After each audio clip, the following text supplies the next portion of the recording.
இன்றைக்கி நம்ம 2 minutes Maggi வந்து சூப்பராக செய்யலாம். அதுக்கு வந்து தண்ணி ஊற்றிக்கோங்க. ஒரு பேக்கெட்டுக்கு வந்து 2.25 அளவு தண்ணி ஊற்றிக்கணும், சரிங்களா?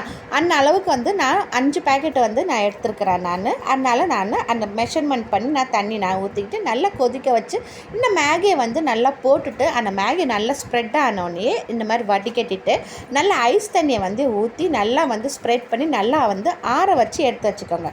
அதுக்கப்புறம் ஒரு கடாயில் வந்து கொஞ்சமாக எண்ணெய் ஊற்றி பொடிசாக நறுக்கின வெங்காயம், கொஞ்சமாக இஞ்சி பூண்டு பேஸ்ட்டு ஒரு 1/4 டீஸ்பூன் இருக்கும், அந்த இஞ்சி பூண்டு பேஸ்ட்டு போட்டு நல்லா வதக்கிட்டு ஒரு 2 தக்காளி, சின்ன தக்காளி அது நல்லா பேஸ்ட் பண்ணி எடுத்து வச்சுக்கிறேன். அந்த தக்காளி போட்டு நல்லா வதக்கிட்டு நம்மளோட மேகி மசாலா பேக்கெட் இருக்குதுங்களே, அந்த மசாலா பேக்கெட் வந்து போட்டுட்டு நல்லா வந்து கொஞ்ச நேரம் அந்த பச்சாசனை போகிற வரைக்கும் வதக்கிக்கோங்க.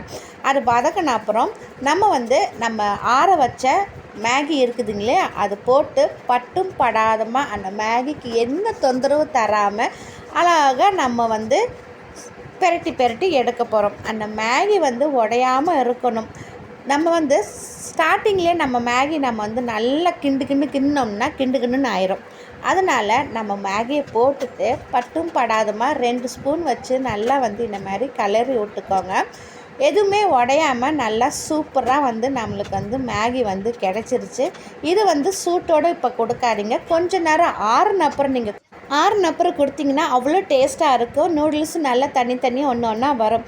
எப்போவுமே நம்ம வந்து எப்போவும் போல மாதிரி செய்யாமல் இந்த மாதிரி டிஃப்ரெண்ட்டாக செஞ்சு கொடுங்க. பசங்க வந்து நல்லா ஜாலியாக என்ஜாய் பண்ணி இந்த மேகி நூடுல்ஸ் வந்து சாப்பிடுவாங்க.